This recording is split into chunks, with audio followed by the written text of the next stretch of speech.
7. Pete Ellis's prediction.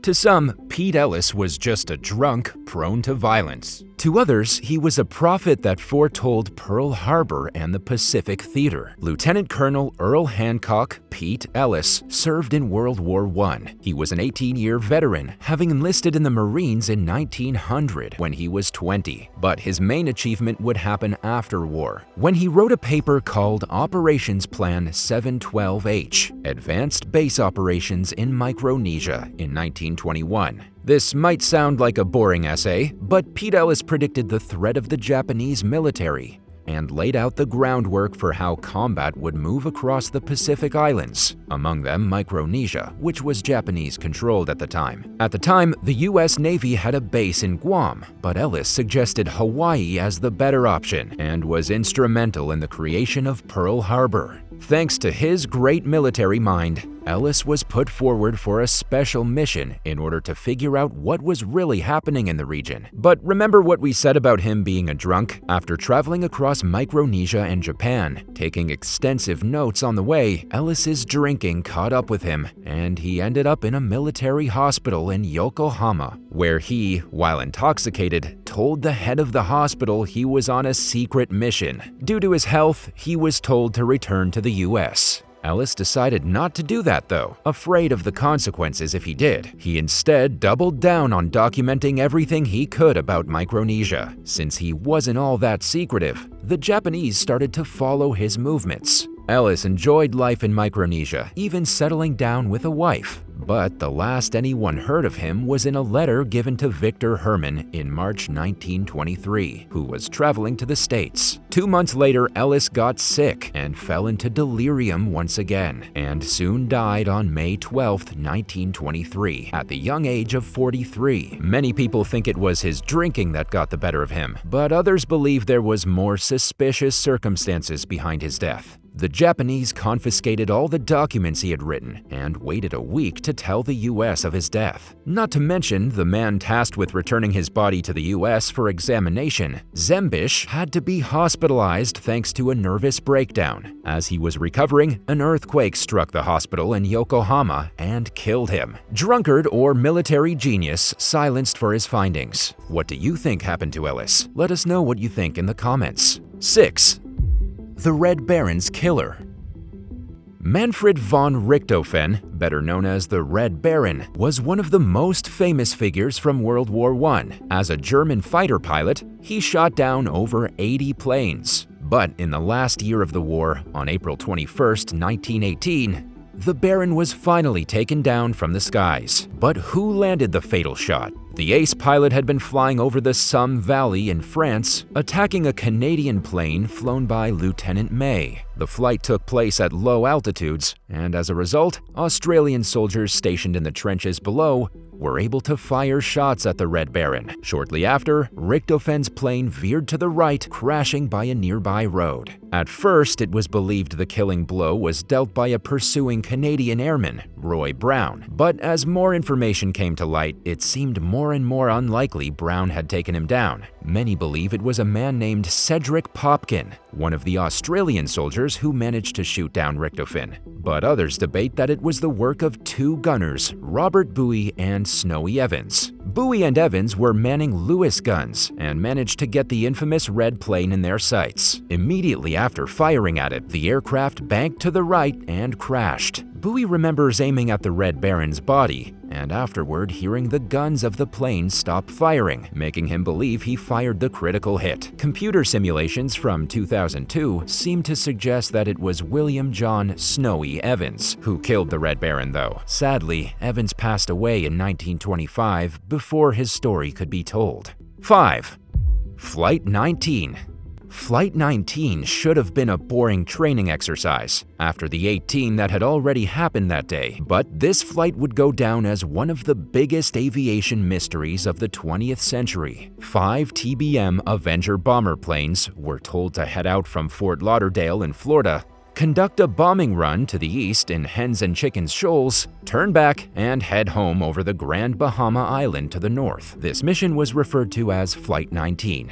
On December 5, 1945, at 2:10 p.m., the plane set off, carrying 14 men total. but they never returned to base. This was strange since all of the men were experienced pilots, including the flight leader, Lieutenant Charles C. Taylor. With the bombing run complete, they were ready to return to Fort Lauderdale, but Taylor believed the compass in his plane was not working properly and adjusted onto what he thought was the right course. Then weather came in, and the planes were flying through rain, heavy gusts, and thick cloud cover that reduced visibility for Flight 19. Talk among the men on the radio became more concerning, since it seemed like they were getting further and further away from land. 4 hours after takeoff, the planes were low on fuel and seemed to be over the ocean, even though it looked as though they had doubled back. Some of the last things heard from Flight 19's radio feed was that they were preparing for a crash landing. The planes were never heard or seen again. Some believe they were victims of the Bermuda Triangle, and others think they were abducted by aliens.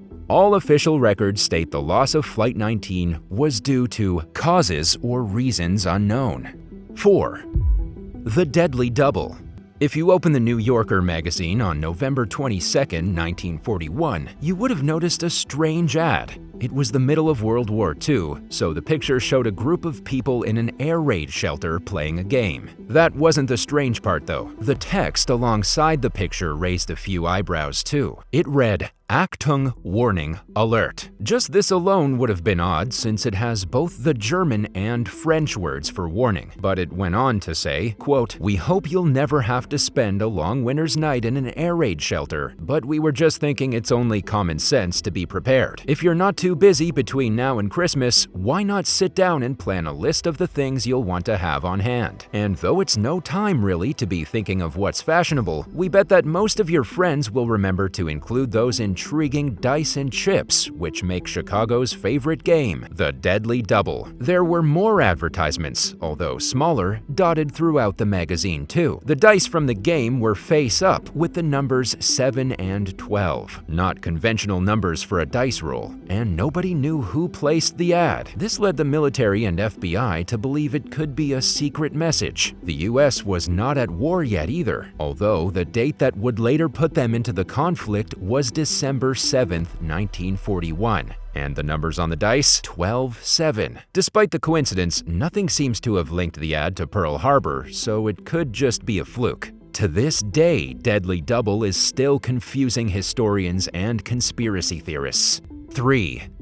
The Easton Graves.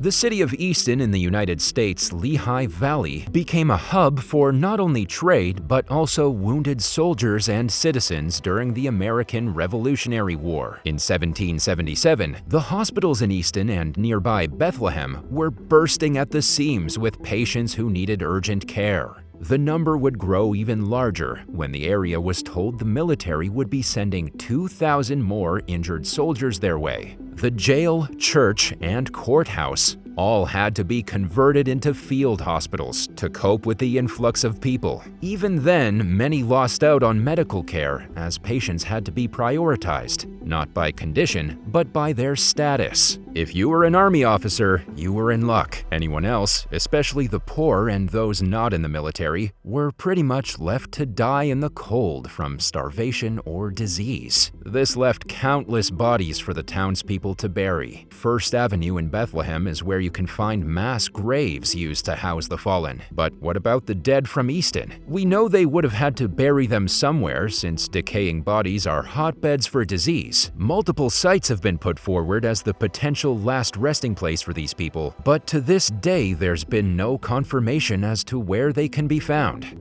2. Leonard Dawes crosswords. The Telegraph newspaper from the UK has had a long-running crossword page for over 100 years that has kept people entertained. But in 1944, during the Second World War, some of the answers made by one particular crossword creator raised confusion and concern for the Allied forces. The words required from puzzlers were Utah, Overlord, Mulberry, Neptune, and Omaha. Many people thought nothing of it, but for those in the know, these were code words associated with the D-Day landings, which were supposed to take place fairly soon. Leonard Daw, a school headmaster, was understanding understandably questioned by MI5, the UK's intelligence agency, for creating the puzzle. They found nothing unusual or suspicious about him, though, that would lead him to spilling top-secret code words, so he was allowed to return to his teaching post. There has been quite a lot of speculation about how the words ended up in the crossword. Was it actually a coincidence, or was there something more sinister going on? 40 years later, in 1984, on the anniversary of the D-Day landings, one of Dawes' ex-students claimed he was the inspiration for the words after overhearing them from Canadian and American soldiers and thinking they would make great crossword answers. But it didn't explain how the word Dieppe also ended up in the puzzle 2 years before, one day before a raid by Axis forces. Coincidence or military leak? Let us know what you think in the comments down below. 1. Paul Whipkey. Paul Whipkey was a military prodigy who graduated from ROTC and earned a spot at the Army Aviation School. Rising up through the ranks, he eventually gained the title of lieutenant. After World War II, the focus of many countries was experimentation with nuclear technology and the testing of atomic bombs. At Camp Desert Rock in Nevada, Lieutenant Whipkey was helping with some of these projects, even flying an observation plane near an atomic bomb blast in 1957.